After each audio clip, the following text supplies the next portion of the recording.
Welcome, faculty, colleagues, staff, and students, to the Yale School of Art's 150th commencement. First, Yale University acknowledges that Indigenous people and nations, including Mohegan, Mashantucket Pequot, Eastern Pequot, Shattuck, Golden Hill Paugussett, Niantic, and the Quinnipiac and other Algonquin-speaking peoples, have stewarded through generations the lands and waterways of what is now the state of Connecticut. We honor and respect the enduring relationship that exists between these peoples and nations and this land. My name is Sophie Ness. I'm senior critic in painting and printmaking, and I'm happy to be here to salute our Masters of Fine Arts candidates in person as the 2021 Faculty Marshal.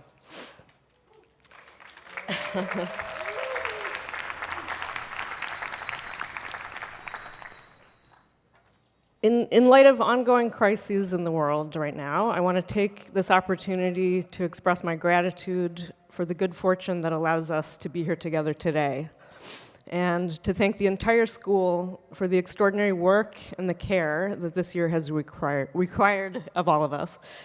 I want to thank our graduating students for their support of one another, for their thoughtfulness, their resilience, and their willingness to show up in these times.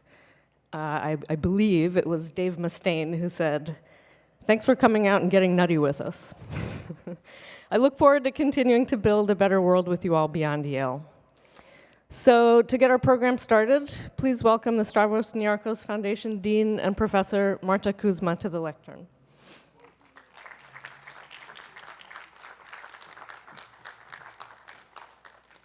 Okay. Wow, if I knew it was going to be like this, we could have danced into this space. Good afternoon and welcome, MFA graduates. Welcome to the families and friends attending. Welcome to our esteemed faculty, to our committed staff and administration. Congratulations on the commencement of the Yale School of Art class of 2021.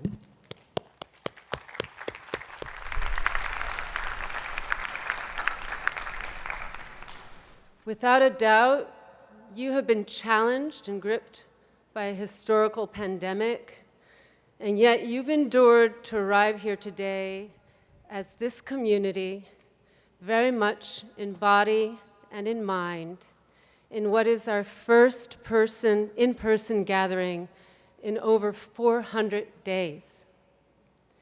We commence as a School of Art here for the first time in our history at Old Campus. Its architecture evolved over the course of 2 centuries to retain the original character from Yale University's founding.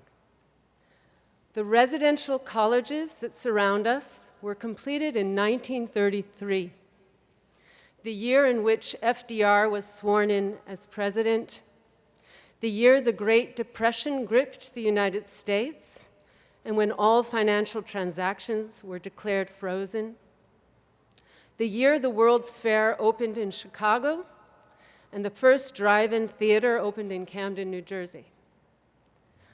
On this day in that very year, the composer and pianist Dmitri Shostakovich premiered in Moscow at a time when Langston Hughes lived there, only to be denounced by Stalin 2 years later due to the experimental nature of his work.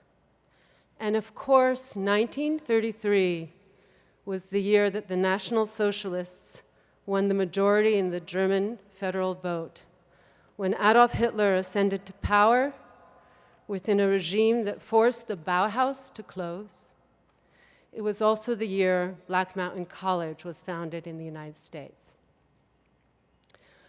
It remains important for us to continue to remind, to revisit, and to revise the then, and to place that in contrast to the now of today. But we do not need to reach as far as 1933 to feel the weight of history. We have endured our own epoch within the past 427 days of lockdown, demarcating a condensed cessation of life as we knew it then, and a now that has yet to be determined. Before we proceed with today's formal ceremony, cloaked in the symbolic clerical gear sourced from the 12th and 13th century, allow me to ask that we share a minute of silence in reflection of the monumental loss we have encountered throughout the past year, for the grief felt, for the crises of individual and collective character, in the face of an epidemic, aggression, onslaught, police violence, injustice, the winds of vitriol and hate, metaphorical asphyxiation. Let us take this moment to hold ourselves alive, in contrast to those who have exclaimed in vain, "I cannot breathe." Let us reflect in this minute of silence.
As we emerge out of a type of purgatory of isolation and drift into what we understand to be some form of closure, it may be that the past months will slather their residue and adhere.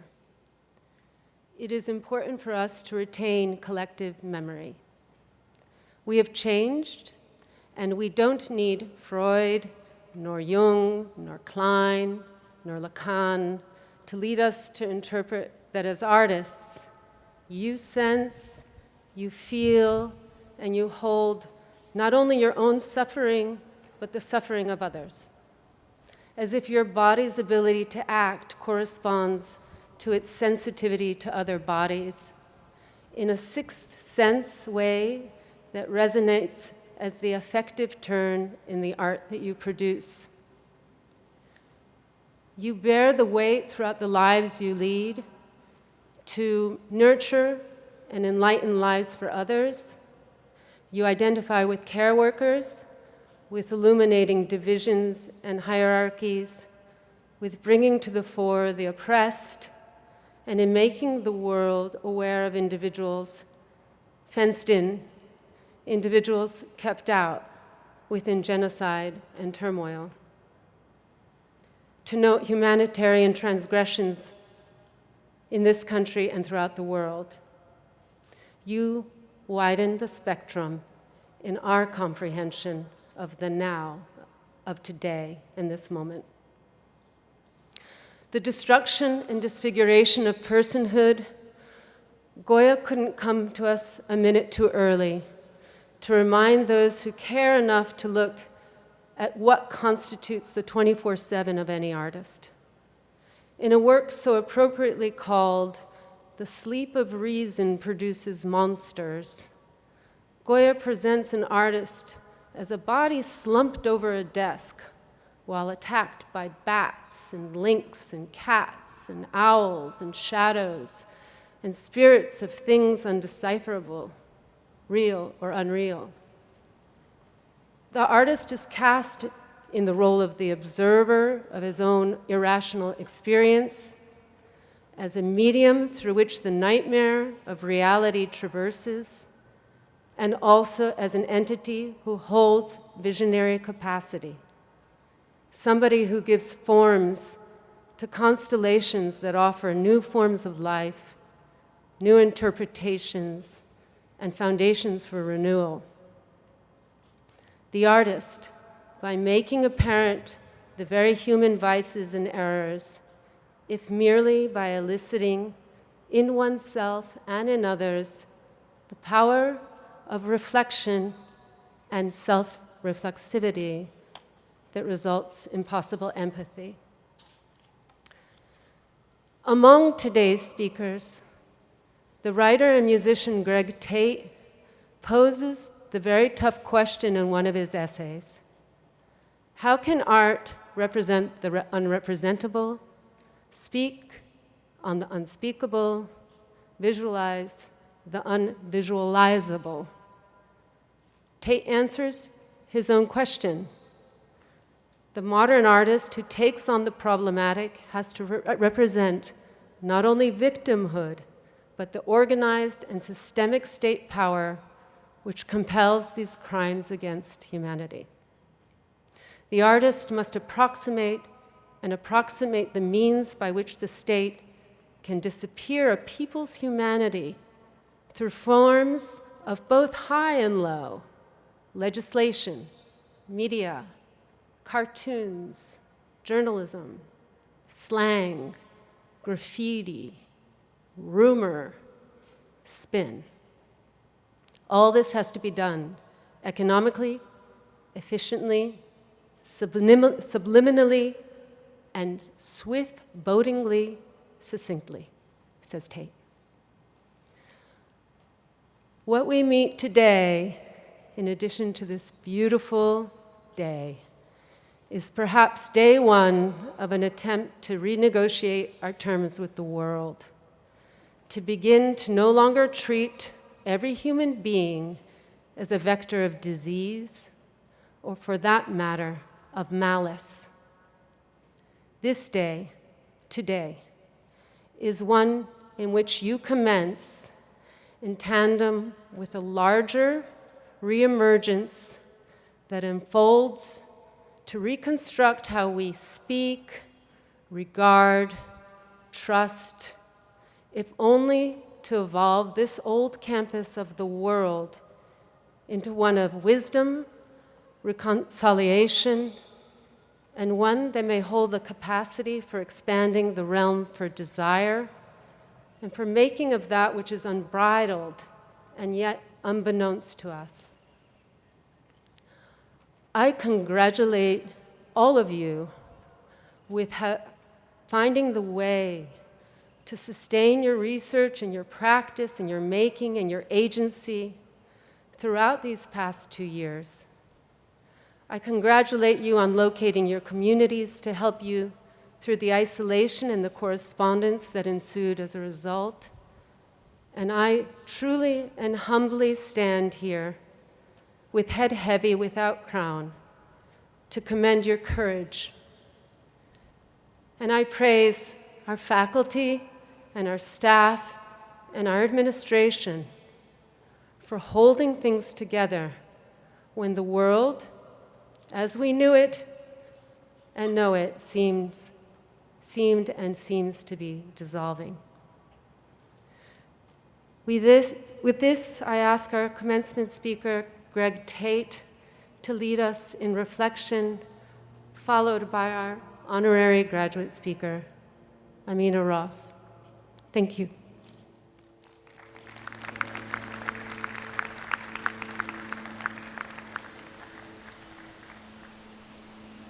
Greetings and salutations, Yale School of Art graduates, class of 2021.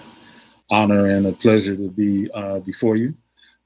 Thanks to Dean Kuzma for the invitation to return to this institution, which I have a long history with in terms of students who graduated, friends who graduated, artists whose names you will know, who've become New York friends, Wangechi Mutu, Nicolene Thomas, Kehinde Wiley, Chandra Singh, Tavar Strahan, Titus Kaffar. Now dig this. The acclaimed revolutionary theorist Frantz Fanon believed that each generation out of relative obscurity must fulfill or betray its mission. For Fanon's generation of artists and activists, that mission was to participate in the bloody battles for national liberation that were being waged in Vietnam, Angola, Algeria, and other former colonies of Britain, France, and Portugal, as well as engage in the internal struggles against the apartheid regimes of South Africa and the USA, and those military dictatorships supported by the US and the CIA in South America. The litany of revolutionary artists who made themselves present and accounted for the mission in Fanon's era is long and deep. Afrocentric socialist jazz artists Max Roach and Randy Weston released albums in the early 1960s, which were confiscated at the South African docks by censors simply because they had the word freedom in their titles. The apartheid regime, in fact, instituted a rule that henceforth no albums from America with the word freedom emblazoned on their covers should ever be allowed in the country again. The disruptive power of creatives and activists to radically transform political narratives with terse, provocative gestures is well present in our own time through such mythically empowering memes as Oscar So White, Me Too, Black Lives Matter, critical race theory. Black Twitter has, of course, also become its own mythological superforce in the world of modern race, class, and gender debate, and brought progressive accountability to government, business, and corporate media outlets in the process. The late great composer, band leader, scientist, philosopher, wizard, Sun Ra, who called his ensembles cosmic myth science orchestras, advocated that Black Americans should adopt a mythocracy as our ideal form of government, since we can see how well democracy has worked out for us. Sun Ra goes on to address how much the USA was once held together as a society by invoking a series of sacrosanct myths and symbols: the Constitution, the White House, the flag, the national anthem, the First and Second Amendments. We say once because blind American patriotism is not the mythic force it once used to be. We in fact argue that this is one consequence of former NFL quarterback Colin Kaepernick's challenge to that symbolic array by kneeling in protest at nationally televised football games. In protest, of course, the police killings of unarmed Black civilians. Kaepernick effectively neutralized the potency of those nationalistic symbols as markers of white American exceptionalism. The failure of Kaepernick's opposition to annihilate him as a public figure, the contract loss to the NFL was picked up by Nike, was a failure to stigmatize him as a desecrator of that holy trinity, i.e. the military, the Star-Spangled Banner, and the Super Bowl. It has subsequently led to the disenchantment of that trinity as banners held high by right-wing nationalists and white supremacists. Because nature abhors a vacuum, Donald Trump, the high lord and master of white Twitter, arose to fill the symbolic breach with his crimson MAGA hats, which, as seen on January 6th during the attempted Capitol coup, have taken the place of the flag, the anthem, the Constitution, the military, the Congress, and even democratic elections as the going definition of American patriotism to at least half the current electorate. Back in the 1980s, the sculptor, lyricist, and theoretician of subway art, Ram LZ, argued that the wars of the future would be wars waged between symbols, symbols versus symbols, myths versus myths. How do we know George Washington, asked Ram? We know him through his name. So you don't have to kill homeboy. You just take out his name by firing your counter symbol at it. In this thinking, Sun Ra and Ram LZ align as it relates to both amping up the futuristic superpower of mythocracy over anti-democracy. Yet figures such as Ra, Ram, Alice Coltrane, Miles Davis, Octavia Butler, Nina Simone, Samuel Delany, and George Clinton not only theorized critical Black futurities and mythocracies, they embodied them publicly, privately, and creatively. Samuel Delany has famously said that science fiction, speculative fiction, isn't really about the future, but instead presents willful distortions of the present. Visions which allow us to not only imagine a changed world politically and economically, but one saturated with radically transformative notions of collective human capacity. As someone who's witnessed the progress of human liberation struggles from the 1950s to now, I recognize this generation of creatives now has the daunting mission of sustaining the pursuit of a more just world from the present to the end of this century. Per Fanon, it has now become your mission out of the relative obscurity of your names, faces, creative projects, and practices to perpetuate not just the survival of the planet, but to answer the call for a mythopoeic and mythogenic collectivism, to evolve your own sustainable and contemporaneous models of collective development on a par with your creative ancestors. The role creatives played in mythically, gesturally, and symbolically inspiring the pursuit of liberty and justice across the span of the 20th century took many forms. Most impactful to my generation were those incubated within the tradition of instrumental and vocal performance, named by the Art Ensemble of Chicago as great Black music, ancient into the future, a tradition which remains significant in blowing back repressive state-sanctioned notions as to whose idiosyncratic voices and concepts matter most in the abstract democratic whirlwind.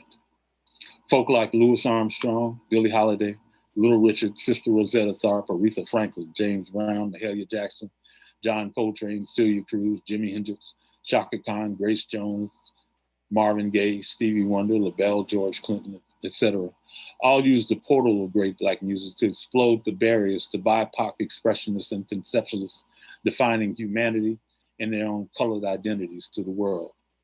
The belief in a radical mythocracy Sun Ra spoke of was already in place in every household where the empowering sonics and imagery of great Black music was enshrined in the community. Immersion in the musical culture as critical listeners, dancers, poets, painters, etc., represented the community's capacity to foment radically alternative universes of abstraction and political action within our marginalized urban hoods. Within the competitive structure of the international art world you guys are graduating into, you're already being encouraged to pursue individual glory at the expense of creating collectives of progress, justice, liberation. Yet the centuries deep history of the Black arts movement, of great Black music, great Black literature and drama and visual work, before Chelsea opened its citadels and cathedrals to artists of color about 5 minutes ago, is a history of strong individuals coming together to form legendary collectives for speaking their aggregated truths to power. Sun Ra and his myth science orchestras represent one such hybrid visual and musical model of sustainable development, as does George Clinton's Parliament Funkadelic, their progeny in Public Enemy, A Tribe Called Quest, De La Soul, Wu-Tang Clan, The Fugees, The Roots, Soul Aquarians, the elder Romare Bearden's painterly cohort, The Spiral Group, the Black muralist group out of Chicago, Afro Cobra, the still extant Black photographers collective Comonje, which gave rise to the just now getting her flowers Ming Smith, the Black feminist dance tribe Urban Bushwomen, the ATL's own Outkast and their Dungeon Family, Master P's Land of 1,000 family-owned brands, my own beloved Black Rock Coalition, our more millennially adept offshoot Afro-punk. These all represent contemporary and readily researchable iterations of this organized, mythophrenically driven communalism of Blackness and BIPOCness for the global communal good, as does the magnificent work Beyonce and Solange have been doing in concert and through their visual albums in rebooting Pan-Africanism as spiritual practice along Black women's critical race theory lines. As Yale graduates in this status-obsessed society, you already have superpowers of access and audience to the nation's most elite platforms, powers and abilities far above those of most mortals, which you may not even recognize yet. But trust that elite access will follow you throughout your lives. How well you weaponize it is the question at hand, methinks. My proposal and challenge to this class, as you all prepare to bounce up out of this jail of New Haven here, is to manifest ways that your collective creative voices can become more powerfully entangled in your generation's pursuit of a more just, equitable, earth-first, democratically enraged and engaged, motivated and enlightened 21st century and beyond. Now dig that.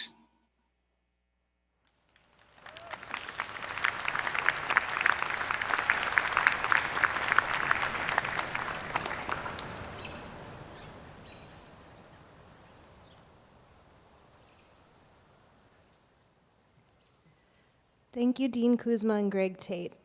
Faculty, staff, and peers, families, and loved ones who are here both in spirit and via the internet, thank you for your support.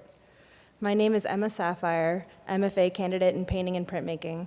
I'm honored to represent the class of 2021 as student commencement marshal. Our cohort is asked to choose a peer speaker to address us today, and it came as no surprise that Amina Ross, MFA candidate in sculpture, won the most nominations. It has been a pleasure to participate in this program alongside Amina and to learn with and from them. It is also my honor to introduce Amina, who I welcome to the lectern.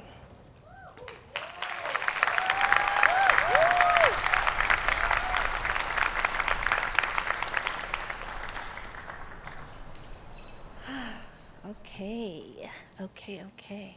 Hello. Thank you, Emma. Thank you, Greg, for also those really powerful words. Feels really energizing coming after you all. Thank you for this time and space to speak today. And first and foremost, congratulations to everyone within the class of 2021. Congratulations not only to you, but to your families, your friends, and to everyone that has loved you through this. I come from a lineage that understands that when I walk into a room, all of the lives that came before me enter too. So as I walk to this podium, trailing behind me are my ancestors and their ancestors as invisible guides, conspiring and acting in and through me. Some might call them ghosts or spirits. Recent emerging science of epigenetics imagines that in our bodies we quite literally carry the memories, experiences, dreams, and fears of our ancestors as codes within our DNA. In this way, in our singular presence is a plurality of presences challenging the notion of what it is to be a single or solitary being at all. Although our friends, family, and loved ones are not able to be physically present with us in this space, I would like to offer up the visualization to whomever would like to imagine that all of those you love and who have actively loved you are indeed here with you in this moment. So, if you will, to those who are open to it, take a moment in your imagination, with eyes open or eyes closed, to call to mind one person specifically who has loved you through your time here. Perhaps you can begin to register their facial features, their silhouette, their smell, or feel the warmth of their body heat, or hear the sound of their heart beating. Perhaps others join them in the physical space of this vast, vast screen. I want to add to this visualization the creeping suspicion that all of your beloveds of blood and by choice are celebrating you. They're celebrating you not only for successfully completing a master's in fine arts from the Yale School of Art during a global pandemic and in the face of increasing global oppression and global uprising, but they are celebrating you for being alive and for committing to create things in a world in a time where so much is being undone. None of us take lightly the tremendous, ridiculous, complicated, incredible thing that it is to pursue and complete a master's in fine arts alongside everyday and local struggles for survival and liberation. It is a thing of tremendous audacity to believe that making has a place as we begin to level all of the systems that are currently failing us, and to speculate that the pursuit of the seemingly impossible can catalyze our work to disrupt, dismantle, reimagine, and eventually reconfigure this world. Commencement speeches typically call on the future generation of XYZ to abstractly go out there and go get them, to be braver than those that came before us. When I'm speaking here, I'm speaking specifically about the historic cycles of violence that continue to reinforce themselves and the accompanying legacies of resistance that are coming to a head all over the world and our role in them. I am talking about our kin in Palestine and their tremendous resistance in the face of a 78-year-long Nakba, a campaign of ethnic cleansing of Palestinians led by the settler colonial state of Israel. I am talking about the recent violence against our kin in Atlanta, working-class Asian women who were victims of the most recent resurgence of xenophobic violence within the United States. I am talking about our public schools here in New Haven, which live with a funding deficit, while Yale remains untaxed with a multi-billion-dollar endowment. When I'm talking about creativity, I'm calling for it. And when I call for creativity, this is not a call for a pale ghost of an absent-hearted creation in an abstract sense. Far too many structures of oppression have advanced under the guise of innovation. I'm calling for creation that paves ways for vitality, for the creation of life-affirming practices in a time where colonial powers are attacking Black, Brown, Asian, Indigenous, and poor life on a global and local level at unimaginable scales in too many places and using too many tactics to name them all here today. It takes a tremendous amount of bravery and frankly a large amount of damn near foolish nerve to believe that there is a way of building a life in this world, that there is a way of building a new world, Dare I say, this damn near foolish audacity and nerve is parallel to that which it takes to complete an MFA program in the middle of a global pandemic. But look at us. And speaking for myself and potentially for others here as well, I know that I did not do this alone. I couldn't have. Completing this degree came in the face of internal institutional pressures and internal institutional violences that made it deeply difficult to be here. For me and so many others of marginalized embodiment. The reality-defying survival skills of my ancestors who have survived and created a way for themselves in this world, in the face of countless attempts at their extermination, are what allow me to stand in front of you today. The inherited navigation skills of those who came before me are what have allowed me to complete an MFA program at Yale, an institution whose ghosts, whose founders of this old campus would most likely not be very happy to see me standing at this podium, yet here I am, and yet here we are. And to the ghosts of that old world, I hope that the collective presence of the Yale School of Art class of 2021 sounds alarms that this world is changing. As we prepare to cross the threshold of graduation, we can choose to cross this threshold together and accompanied by the multiple generations of moments of uprisings that came before us. Being here opens doors to galleries, museums, opportunities, and for those who are lucky, money. I want to offer a collective wish to those that would like it. I hope for us meaningful prosperity. I hope our needs and desires go fulfilled. I hope that many doors open unto us, and that as these doors open, I hope too that our capacity to dream and imagine opens up as well, so that we may begin to blow open even greater thresholds for others. As we begin to walk through the many doors open to us, may we cultivate the clarity of mind and of spirit to discern which structures can no longer stand. Thank you.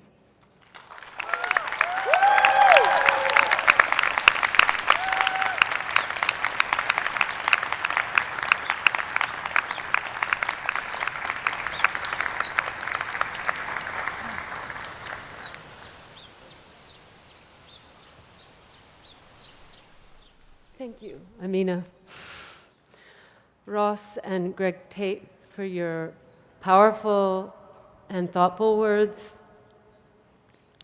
Now we will begin with your diploma ceremony, and I will ask each Director of Graduate Studies to confer the Master of Fine Arts degrees within their area of study.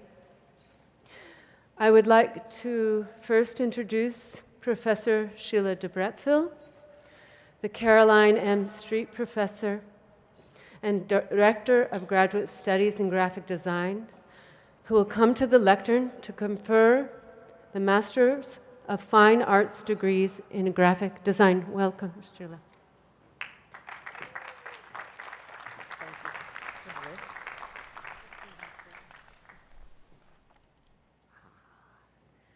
It's my pleasure. Whoops.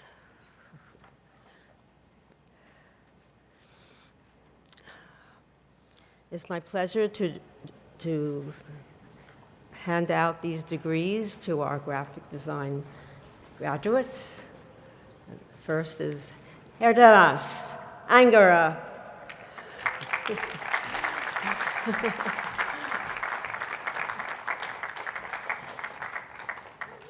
Milo Bonacci.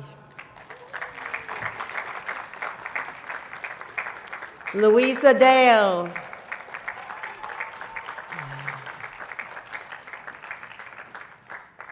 Bianca Ivalutea.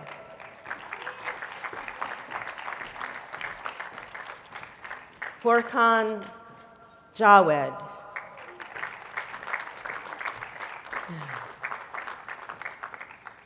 Haring Jung.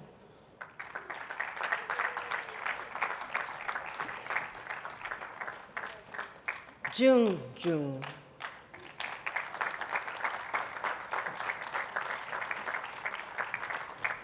Minhwan Kim.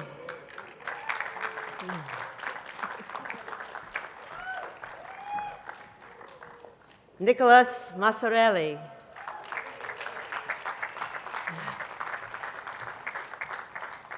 Aneshka Minarakawa. Kova. Menyi Kwan.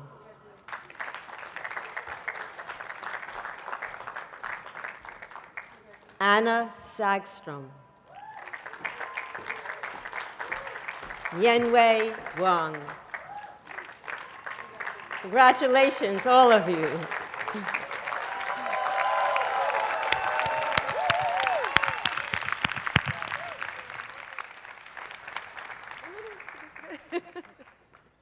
Thank you, Sheila. And congratulations to the Masters of Fine Arts degrees in Graphic Design.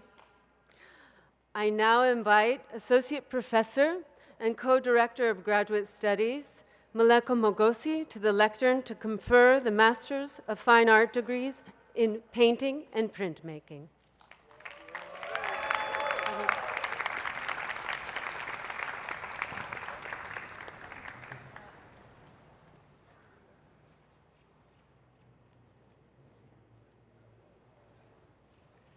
Should I just go? And congratulations again. Vamba Bility.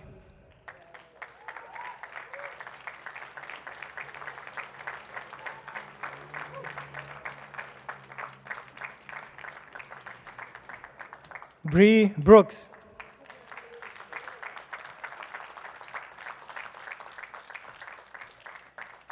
David Craig.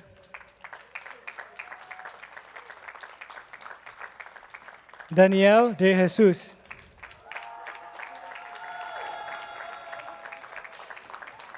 Nathaniel Donay.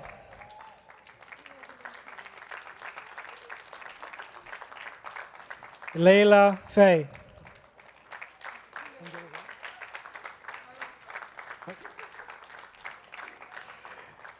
Kate Meisner.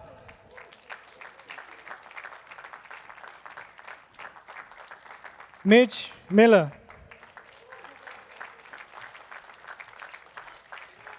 Gabriel Mills. And Dala Nasser, who sadly couldn't be here to join us today. Tarman Perez.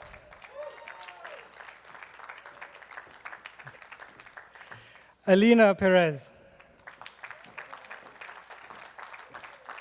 Sarah Rockmanian. Jonathan Rajeski.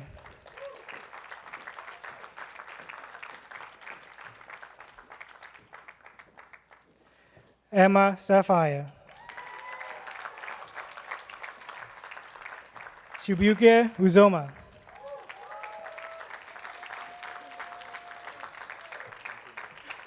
And Curtis Walteroth.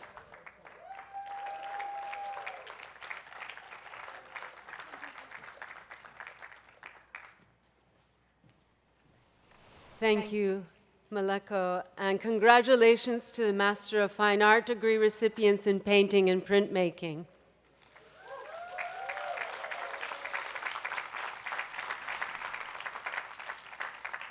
Next, I invite Professor Gregory Crutzen, Director of Graduate Studies, to the lectern to confer the Master of Fine Arts degrees in photography.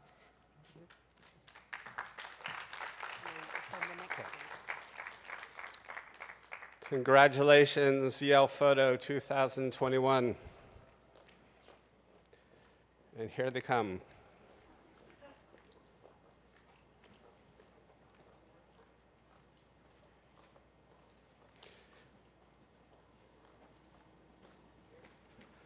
Starting with Mickey Alacio.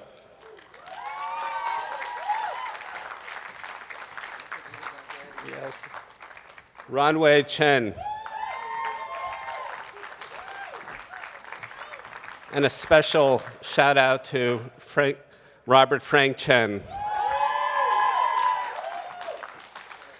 Tara Douglas.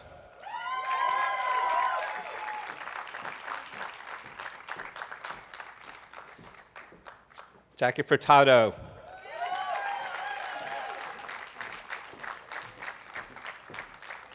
Richard Max Galvich.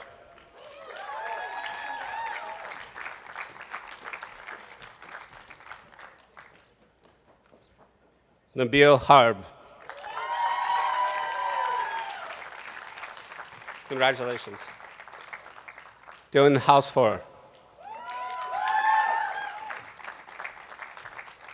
Wanzhou Ani Ling. Love those sneakers. Alex Nelson.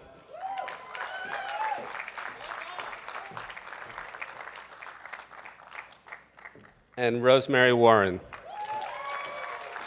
Congratulations all.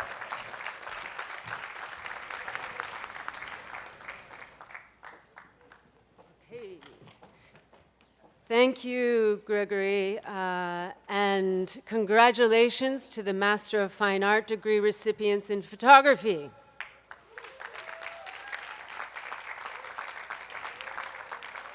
Finally, Professor Martin Kersels, Director of Graduate Studies, will confer the Master of Fine Art degrees in sculpture. Thank you, Marta. Thank you. Good afternoon. I first want to thank my faculty and staff colleagues for working so hard this past year and a half. It allowed us to continue teaching, for the studios to stay open, and for our shops to work at capacity. And I really want to give my respect to the grads who worked through such difficult circumstances this past year and a half, and yet created such amazing, knock your socks off, dolphin leaping over a rainbow artwork. So congratulations. Armando Cortez Rivera.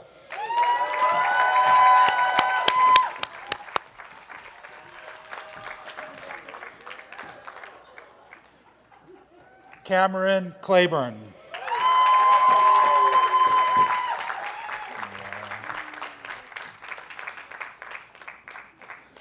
Kevin Hernandez Rosa.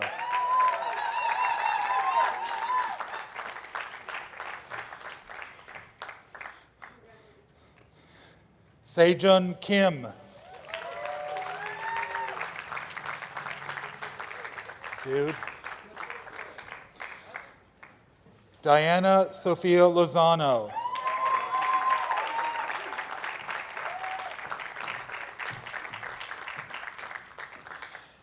Hedy Rowe.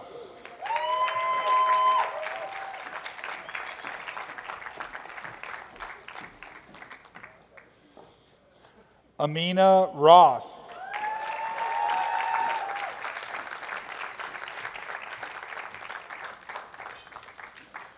Audrey Ryan.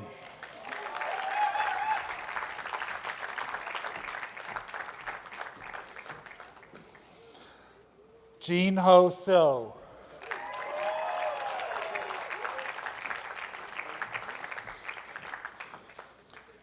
Freddie Villalobos.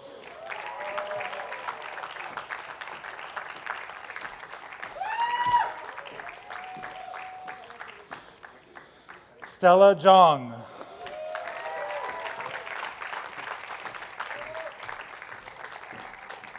Congratulations, graduates.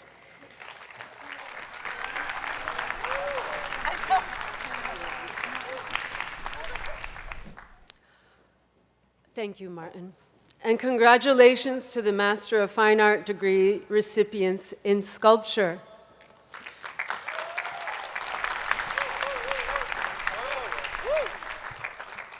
Okay, so before we close the ceremony and depart this old campus in a celebration for your accomplishments in obtaining your MFA degree, we must acknowledge what has been in this challenging year to extend our heart-wrenching appreciation and sincere gratitude to our extended community that constitutes this very Yale School of Art.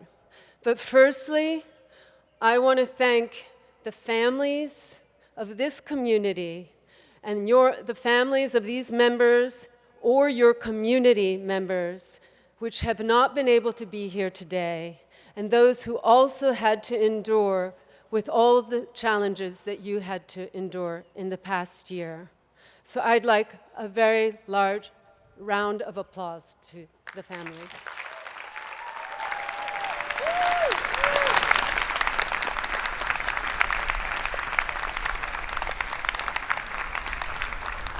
Okay, bear with me, this is going to be kind of long.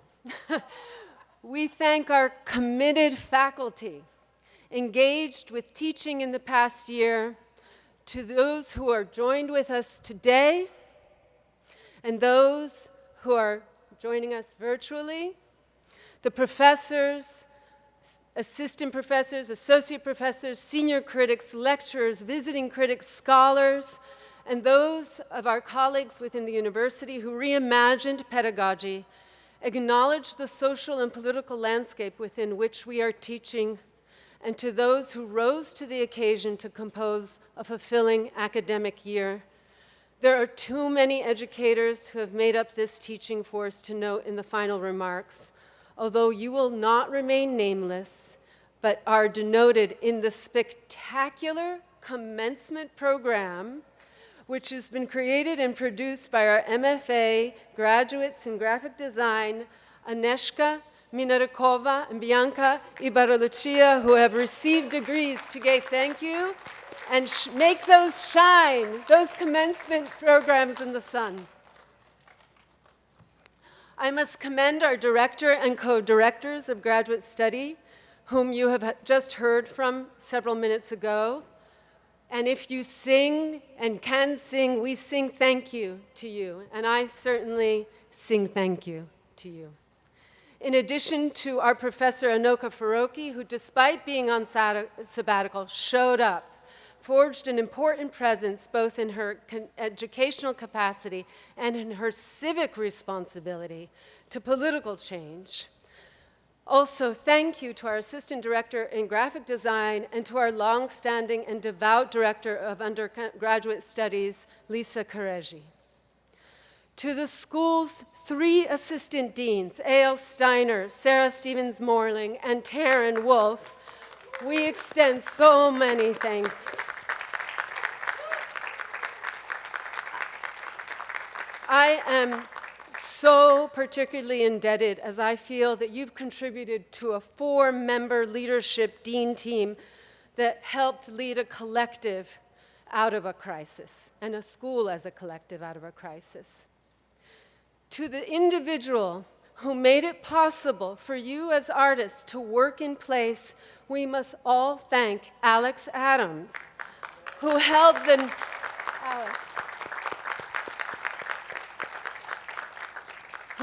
the nearly impossible job of making certain that the studios and school remained accessible.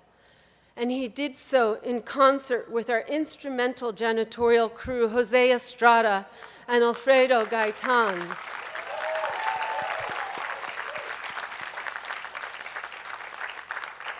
We extend our thanks to them and are not only grateful for their immense risks they put forth and assumed each day in meeting our public health demands, but also for suffering from those. Thank you, Desmond Lewis, who joined the school in late August, I hope not suffered.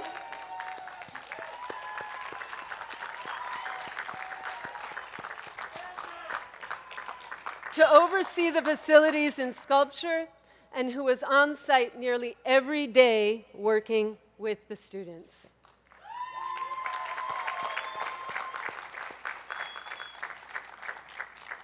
We are grateful to this year's presidential fellow, Mickaleen Thomas, who continued to build the community within her workshop.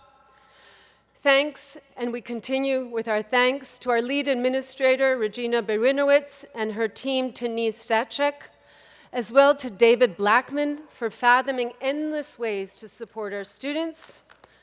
An immense thanks to Jill Westgard and Michael Knock, who worked tirelessly to help make those ways financially feasible. There is our dedicated staff of Anita Vashugi, sorry, who supported our faculty in the immediate transition to online teaching from day one of the lockdown. Lindsay Mancini, who organized this year's open studio programs and a no visitors policy.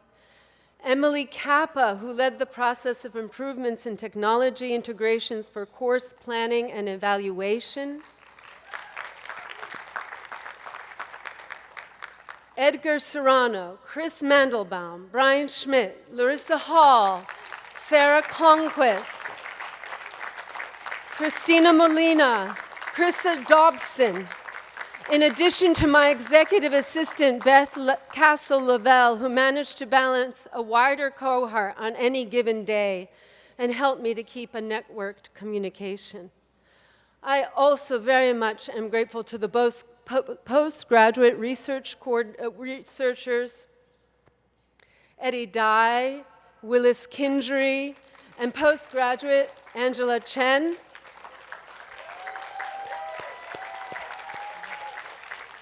And the editor, Angie Kiefer, who has worked tirelessly on completing what will be a revision in the history of the School of Art since 1969. Today, we celebrate our co-presenters, senior critic Sophie Ness, our faculty marshal, Emma Safir, our student marshal, Herdemas Angara, the flag bearer for today's ceremony, and for our speakers, Greg Tate and MFA graduate in sculpture, Amina Ross.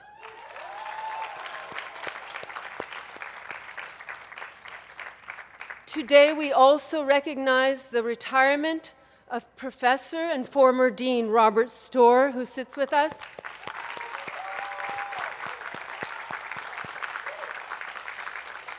And lecturer Jonathan Weinberg. The school thanks you both for the contributions you have given to our students during your tenure, and trusts we will continue to hear from you and experience your presence. And finally, I thank all of you, the MFA graduates of 2021 and the MFA graduates of 2020, who persevered to carry your degrees despite the world essentially coming to a halt. We, in the end, sing thanks to you and celebrating your graduating into the world, and as Amina thoughtfully recognized in their speech, here you are.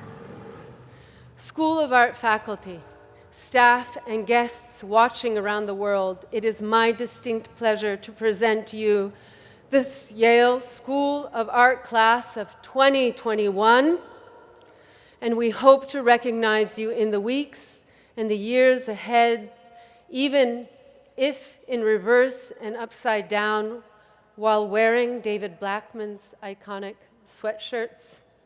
Thank you. Good afternoon, and go in peace.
Thank you.